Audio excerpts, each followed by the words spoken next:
Olá, irmãos e irmãs, terceiro domingo da Quaresma. Que bom, a palavra de Deus chega ao nosso coração para nos iluminar nesta preparação para a Páscoa do Senhor. Ouviremos hoje, irmãos e irmãs, o Evangelho de Jesus Cristo, narrado pelo apóstolo São João. Está no capítulo 2, nos versículos de 13 a 25. Estava próxima a Páscoa dos judeus e Jesus subiu a Jerusalém. No templo, ele encontrou os vendedores de bois, ovelhas e pombas, e os cambistas que estavam ali sentados. Fez então um chicote de cordas e expulsou todos do templo, junto com as ovelhas e os bois. Espalhou as moedas e derrubou as mesas dos cambistas. E disse aos que vendiam pombas: tirai isso daqui. Não façais da casa do meu pai uma casa de comércio. Seus discípulos lembraram-se mais tarde que a Escritura diz: o zelo por tua casa me consumirá. Então os judeus perguntaram a Jesus: que sinal nos mostras para agir assim? Ele respondeu: destruí este templo e em 3 dias o levantarei. Os judeus disseram: 46 anos foram precisos para a construção deste santuário, e tu o levantarás em 3 dias? Mas Jesus estava falando do templo do seu corpo.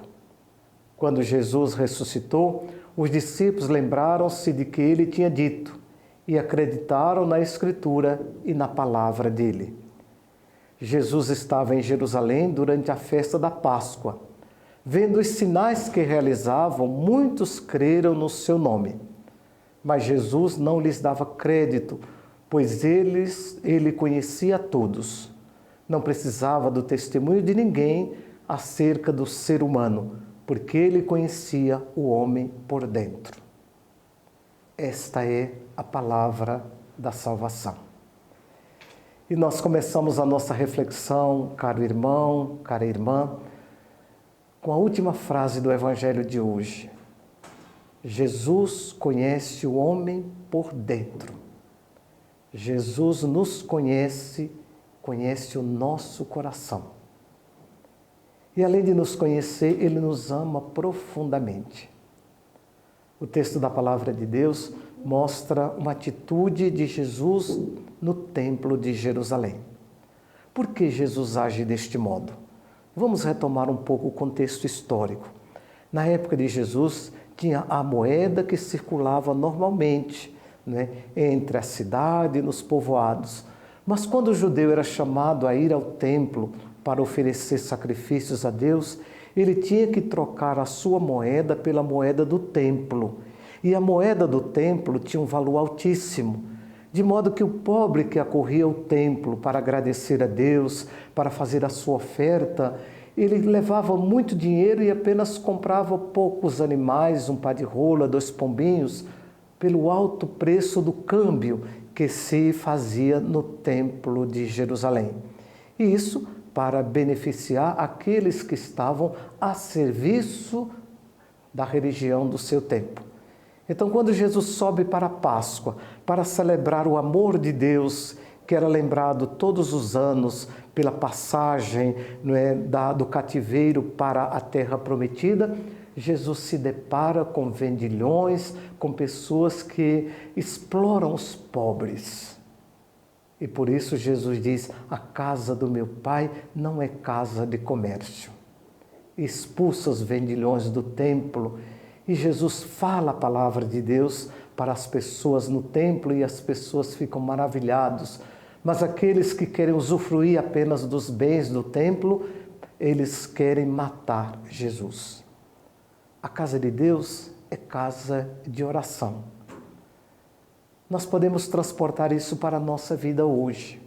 Quando nós vamos à missa, quando nós vamos fazer as nossas práticas religiosas, a casa de Deus é uma casa de amor, onde eu me ofereço a minha vida, ofereço a minha oferta, ofereço o meu dízimo com amor? Ou a casa de Deus é apenas o lugar onde eu vou comercializar com Deus? Você pode até se assustar, o padre dizendo que nós comercializamos com Deus, isto mesmo. Às vezes nós só vamos à igreja para pedir, trocar. Senhor, se você me der isso, eu te dou isso. Se você fizer isso, eu te retribuo com isso. Deus não precisa de nada de nós, Deus precisa apenas do nosso coração. Então é necessário que nesta quaresma nós possamos abrir o nosso coração para ouvirmos a palavra de Deus, para perceber que Deus é nossa paz, Deus é amor, como nos fala a campanha da fraternidade, que o diálogo é importante entre nós cristãos, que o amor, que o perdão, a misericórdia, que o escutar a palavra de Deus, que o viver essa palavra intensamente com todas as nossas forças, faz parte dessa caminhada com o Senhor para a Páscoa. Nós queremos ressuscitar com Cristo e cada Páscoa é motivo de deixarmos no túmulo da nossa existência as coisas velhas, aquilo que nos faz morrer, para renascermos para uma vida nova. Que bom, todos os domingos nós estamos aqui reunidos para meditar a palavra de Deus. Vamos caminhar com Jesus. Vamos limpar o nosso coração. Vamos abrir o nosso coração para Deus, para que vivamos com gratuidade essa graça de Deus que se manifesta neste domingo através da palavra. Vivamos com alegria a palavra do Senhor, vivamos a gratuidade deste amor de Deus para conosco. Que o seu domingo seja abençoado, em nome do Pai, do Filho e do Espírito Santo. Amém. É luta.